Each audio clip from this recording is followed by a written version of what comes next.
inuu naga yaabay oo dawladii inay la xisaabtanto baarlamaanku ka sugay la xisaabtamayso wasiiradiisu inuu u yeeray moomin 2 daqiiqo 3 daqiiqo foto ab in sawir laga qaado darteeda la xisaabta la suubi ra'iisul wasaaraha asiga xukuumaddiisa waaba la xisaabtama lagu leeyahay war annaga iska leen roolkeena bal horta aan soo cishano annaga iska la shaqadeena billahi calaykum waxaan rabaa qodobkii amniga inaan gala gudoomiyo intaas waxay iga ahayd guubaabo guud oo saaxiibada iyo kolligeeda aan ugu talagalay bal horda hurdaan ku jirnaa inaan hurdada ka kacno oo mas'uuliyadda ilaahay ina siiyey 4 sano nala doortay 2 sano waa naga baxday wallaahi ma noo soo noqonayso adigoo dulaysan oo go'aamada dalka ah ku lahayd waxba aadan ka gaarin inta ka bixaysa inaad soo noqonaysid nama hubti 2 sano soo socotaan hubnaa oo kaliya aan ka faa'iideysana shacabkana aan u shaqeyno qodobka amniga rabaa inaan galo gudoomiye amniga waxa asal u ah intaan amniga laga hadlin political stability inay jirto xasilooni siyaasadeed dalka markii xasilooni siyaasadeed ka jirto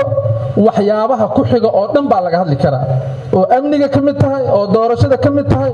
oo dadka shaqo abuur ka mid tahay barwaaqo iyo infrastructure-ka waddanka in la dhiso waddanka qodobka ugu koobaad ee wax kastaba asalka u ahaa maba jiraba waa political stability amaba xasilooni siyaasadeed wax la dhaho waddanka waa ka dhamaaday dawladda markii loo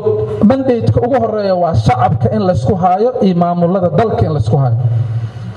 annaka ma been isku sheegayna ma dalka la isku haayo intan xildhibaano ah maamul goboleedaha laga soo doortay meeshaan ku abtirsanoo nagala soo doortay oon responsible u nahay waa shacabka gobolada waa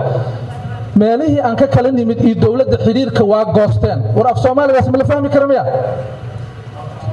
xiriirkii waa hakiyeen for some reasons in la dul istaago laga hadlaa la rabaa maxay ku saxan yihiin maxay ku qaldan yihiin laakiin waa hadal dhiilo oo muhiimad leh aragti u baahan habeen hore inta waxaan joogay SYL waxaan aad ula yaabay madaxweynaha qaranka Soomaaliyeed Maxamed madaxweyne Farmaajo wuxuu u yeeray 17 maamul goboleedyadii go'aankooda markuu ka soo baxay inuu shir isugu yeero dhag jilaq waa loo sii waayay waa taariikh